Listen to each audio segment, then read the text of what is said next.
On September 1st, 1939, history changed forever. The German army descended on Poland with overwhelming force, and the world witnessed the beginning of the most devastating conflict humanity had ever known. But this is not a story about generals or politicians. This is the story of the ordinary soldiers, the men and women who had no choice but to fight, who left their families not knowing if they would ever return home. These were the real heroes of World War II. The unknown soldiers whose names we will never know, but whose sacrifice shaped our world. Private Thomas Brenner was 23 years old when he enlisted in the British Army. He worked as a factory worker in Manchester, a quiet man with a wife named Eleanor and a daughter he had never held, born 3 weeks after he enlisted.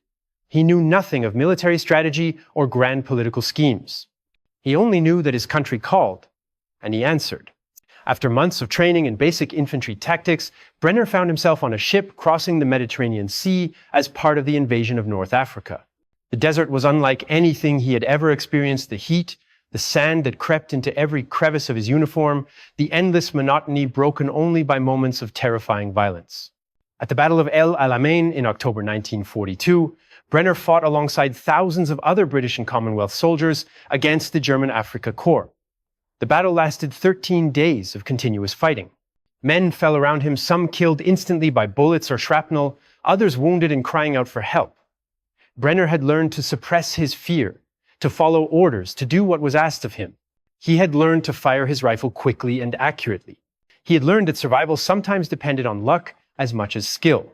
When the battle ended and the Axis forces began their retreat, Brenner was still alive, though a shrapnel wound in his shoulder had cost him significant blood. He received the wound, returned to duty after it healed, and continued fighting. Across the world, in the Pacific Theater, another ordinary soldier was fighting his own battle. Corporal James Williams was an American from rural Tennessee, the son of a sharecropper who could barely read or write. Williams had joined the Marines to escape poverty and to find purpose in his life. After the Japanese attack on Pearl Harbor in December 1941, Williams found himself part of the American counteroffensive in the Pacific. In August 1942, he landed with the 1st Marine Division on the island of Guadalcanal. The jungle was dense and suffocating. Japanese soldiers, fanatically committed to fighting to the last man, were well entrenched on the island. For months, American and Japanese forces battled in the jungle, and Williams fought in skirmishes that cost him friends and nearly cost him his life. The home front was equally challenging for those left behind. Eleanor Brenner, Thomas's wife, worked in an aircraft manufacturing plant in Bristol, building planes that would fly against the German Luftwaffe. She had no idea where her husband was or if he was alive. She received letters irregularly, censored and vague, revealing nothing of the horrors he was experiencing. She raised their daughter, Margaret, with the constant fear that one day a telegram would arrive with terrible news. She and millions of other women endured the same uncertainty, the same fear, the same grinding determination to continue despite the darkness that surrounded them. Back in Germany, a different kind of soldier was waging his own battle. Lieutenant Hans Müller had been a school teacher before the war. He did not believe in Nazism, but he was a German, and Germany was at war. He was conscripted into the Wehrmacht and found himself on the Eastern Front in 1943. The Eastern Front was hell. The winter was brutal beyond description, temperatures dropping to -40 degrees. Supplies were inadequate, and millions of soldiers, German and Soviet alike, died from combat disease and starvation. Müller had seen atrocities committed by both sides. He had seen villages burned and populations massacred. He struggled with his conscience but continued doing his duty as a soldier. He had no choice. To refuse orders meant execution. In Europe, after the successful D-Day landings in June 1944, Private Thomas Brenner found himself part of the massive invasion of Normandy. He was no longer a new recruit. He was a veteran soldier who had seen combat in North Africa and Sicily. He knew what to expect, and he knew how to survive. The landing at Normandy was chaotic beyond anything he had experienced before. Thousands of ships descended on the beaches. Thousands of men, some trained and some barely trained, poured ashore into murderous machine gun fire. Brenner, landing at Utah Beach with the American forces he had come to respect and fight alongside, pressed forward. Men fell beside him. He stepped over their bodies and continued. This was war, and this was survival. The bocage, the thick hedgerows of the Normandy countryside became Brenner's new battlefield. Unlike the wide-open deserts of North Africa, this terrain favored defense. German troops were well positioned in hedgerows, and they made every yard a brutal struggle. Brenner fought through Normandy, then Brittany, then into the approaches to Paris. At each step, there were casualties. At each step, men he knew, men he had trained with, men he had eaten with and joked with, died. The losses mounted. Yet Brenner continued. He followed orders, he fired his rifle. He advanced when ordered to advance, and dug in when ordered to dig in. He had become hardened by war, though he had not lost his humanity. Corporal James Williams, meanwhile, had fought his way through the Pacific. After Guadalcanal, he fought at New Georgia, then Bougainville, then the Gilbert Islands, then the Marshall Islands. Each island was another step toward Japan. Each island brought him closer to home, though the distances seemed impossibly vast. Island after island, coral atolls and jungle-covered peaks, each one defended by fanatical Japanese soldiers willing to die rather than surrender. Williams saw friends die. He saw men burned alive in tanks. He saw Japanese soldiers charge American positions in suicidal banzai attacks. He developed a 1,000-yard stare, the look of a man who had seen too much death. In 1945, as Germany's defeat became inevitable, Hans Müller found himself part of the desperate German defense against the Soviet advance. The Soviets, advancing from the east, were inexorable. They had learned from years of fighting against the Germans, and they were fighting with a fury born of the millions of their own dead and the devastation inflicted on their homeland. Müller fought in defensive actions, buying time for other German soldiers to retreat. He knew the war was lost. Everyone knew. Yet orders came from Hitler's headquarters demanding they continue fighting. Müller obeyed. To do otherwise meant court-martial and execution, or worse, being turned over to the Soviet forces who were known to execute German prisoners. Müller fought on, knowing he was likely to die. On the home front, Eleanor Brenner received a letter in March 1945. Thomas had been wounded again, this time more seriously. A shell fragment had torn through his left leg, and he had been evacuated to a hospital in England. Eleanor wept with relief that he was alive, wept with fear for what his injuries might mean, wept with the accumulated tension of years of uncertainty. She traveled to the hospital and found her husband, thin and exhausted, lying in a bed with his left leg in a cast and elevated. They embraced, and for the first time in nearly 6 years, they truly felt like a couple again. Margaret, now almost 6 years old, met her father in person for the first time. In the final weeks of the European War, Hans Müller was captured by Soviet forces in the ruins of Berlin. He was transported to a Soviet prisoner of war camp, where conditions were brutal.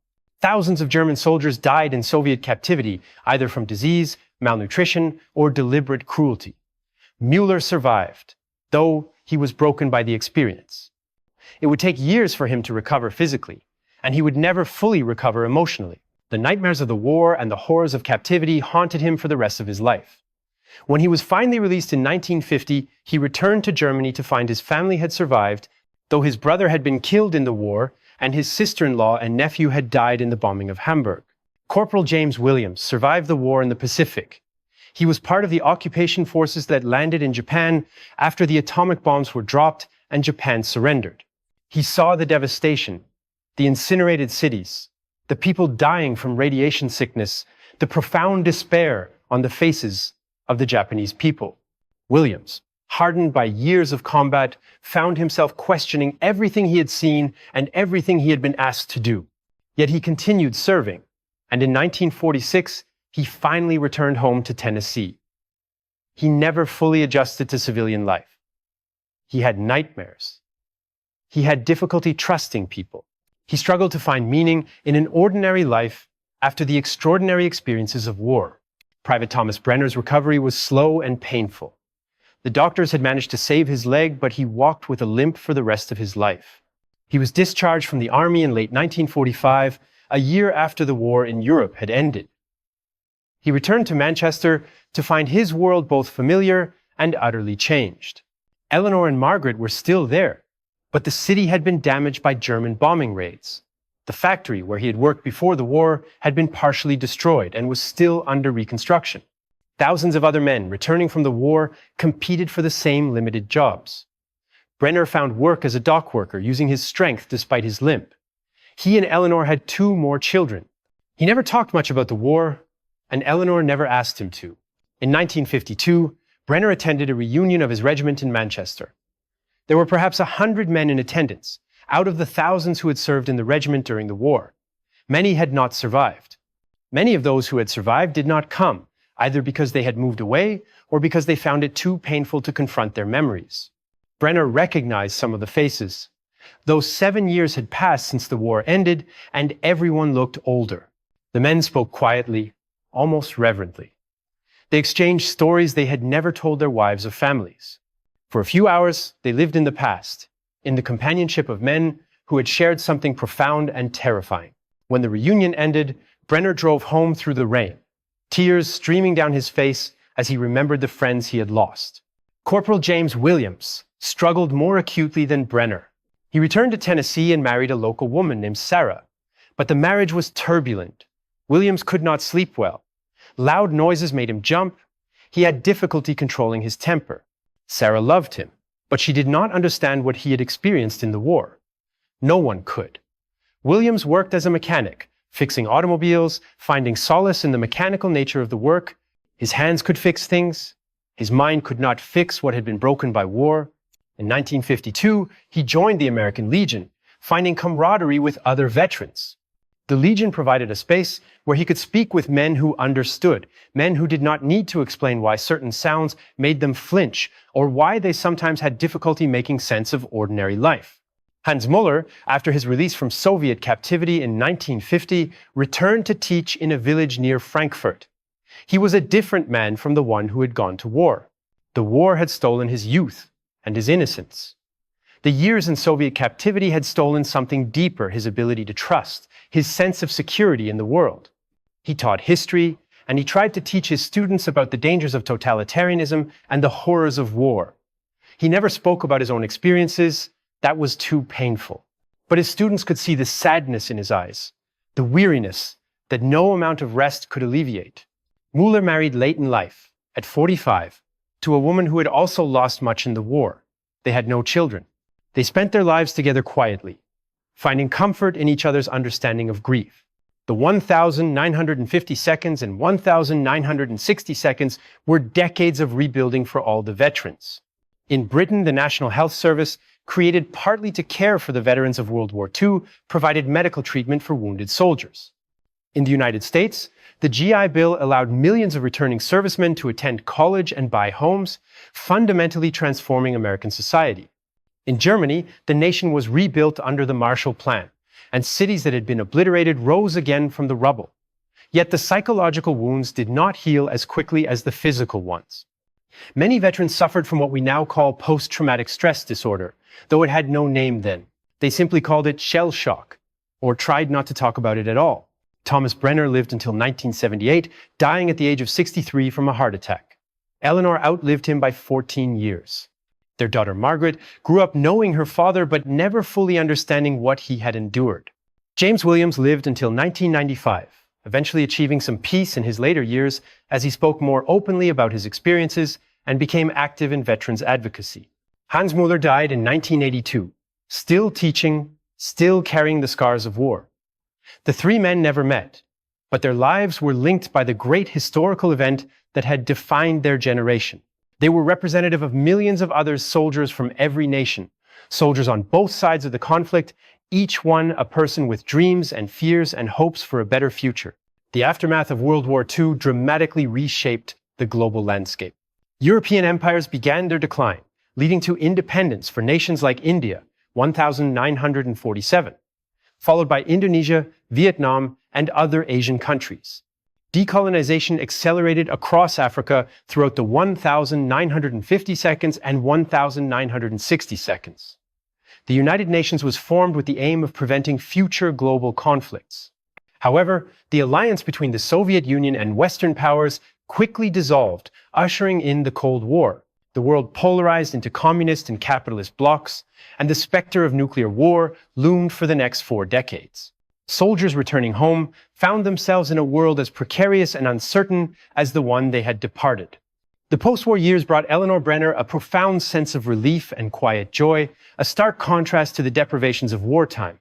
She reveled in her daughter's upbringing, attending school events and nurturing her two younger children in a world finally at peace. Though her husband rarely spoke of his wartime experiences, Eleanor understood the depth of his suffering through his nightmares, his flinching at sudden noises, and his frequent moments of dissociation. Yet, together, they forged a simple, ordinary life, a quiet triumph in itself.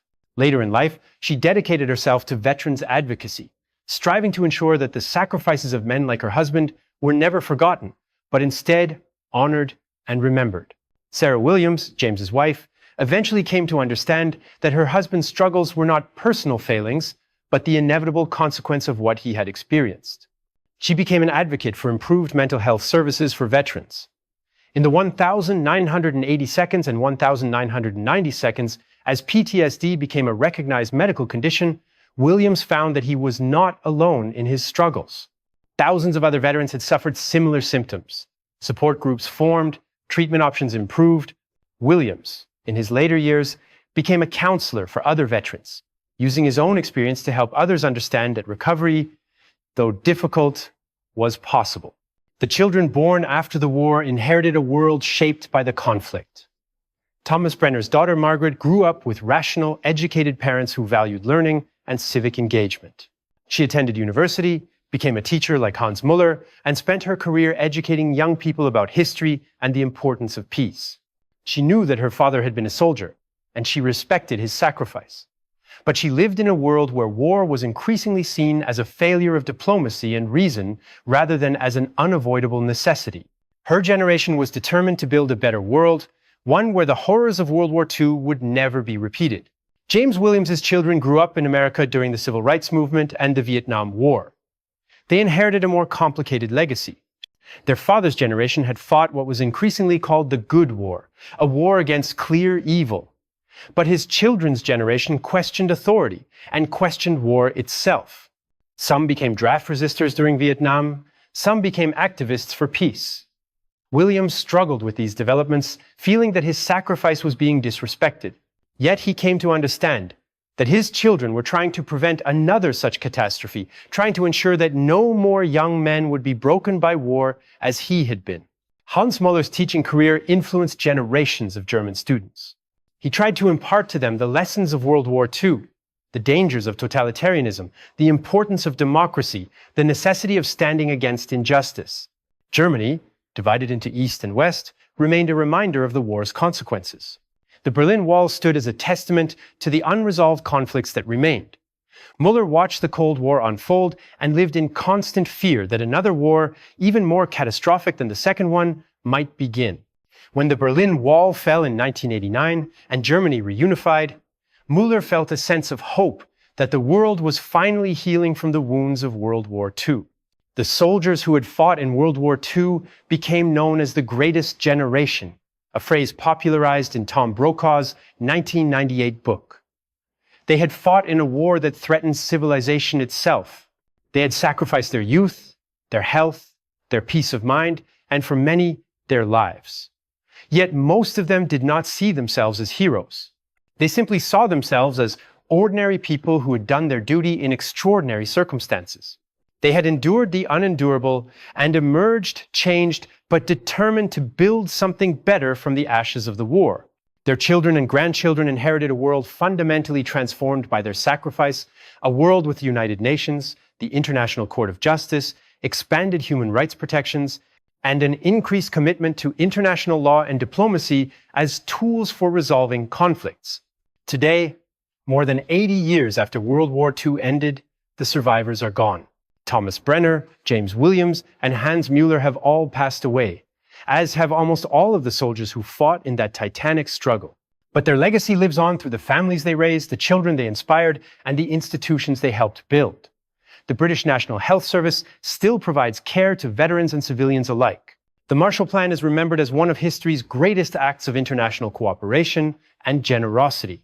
Germany and France, ancient enemies who had fought each other for centuries, became partners in the European Union, a voluntary association of nations committed to democracy, human rights, and peaceful resolution of conflicts.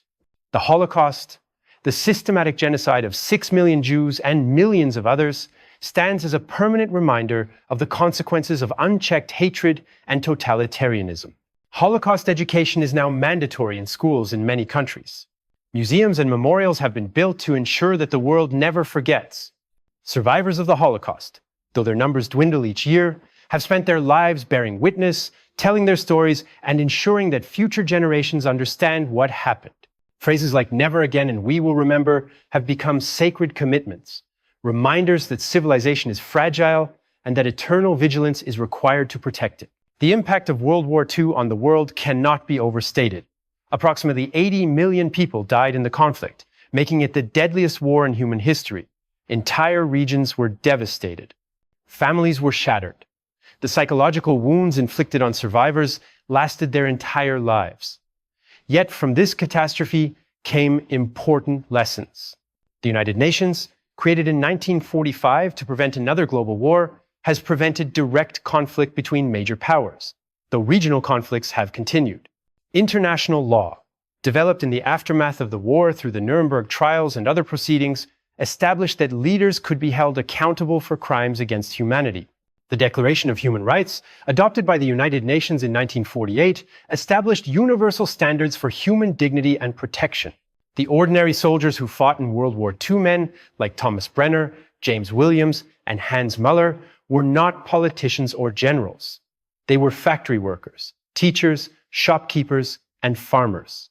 They were the brothers and sisters and sons and daughters of ordinary people. Yet they were called upon to do extraordinary things, to endure extraordinary hardships, and to make extraordinary sacrifices. Most of them did not want to be soldiers.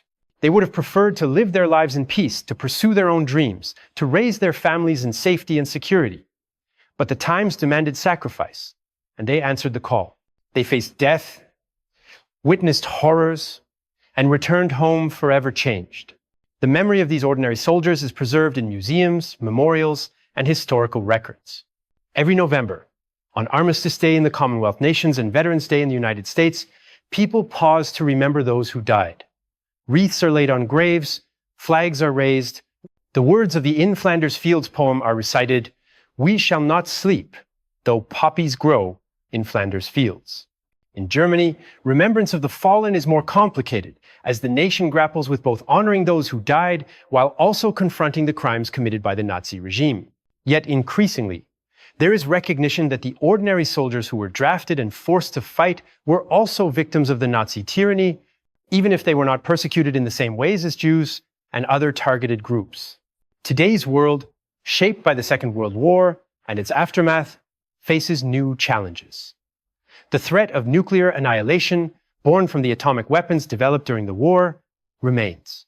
New forms of authoritarian government have emerged, requiring constant vigilance to protect democracy and human rights. Yet the lessons of World War II offer guidance.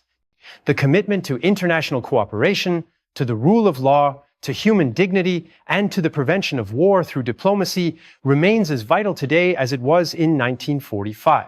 The ordinary soldiers who fought in World War II, though many are now gone, left us a legacy. They demonstrated human courage in the face of overwhelming odds. They showed that ordinary people can accomplish extraordinary things. They proved that even in humanity's darkest hours, we are capable of sacrifice, compassion, and hope. The true heroes of World War II were the ordinary soldiers, the unknown men and women who, like Private Thomas Brenners and Corporal James Williams, did not seek personal glory, medals, or parades. They simply fulfilled their duty, endured immense suffering, and ultimately survived to rebuild a world forever shaped by their sacrifice. Today, over 8 decades later, we continue to honor their sacrifice and commit to never forgetting the profound lessons their suffering taught us. The story of the ordinary soldier is the very human story of war. Not a tale of strategy and tactics, but one of courage, sacrifice, loss, and survival. It's the story of ordinary people who faced extraordinary circumstances and rose to meet the challenge. Their memory will endure as long as humanity remembers and recounts the stories of the past, and as long as we remain dedicated to preventing such devastation from ever happening again.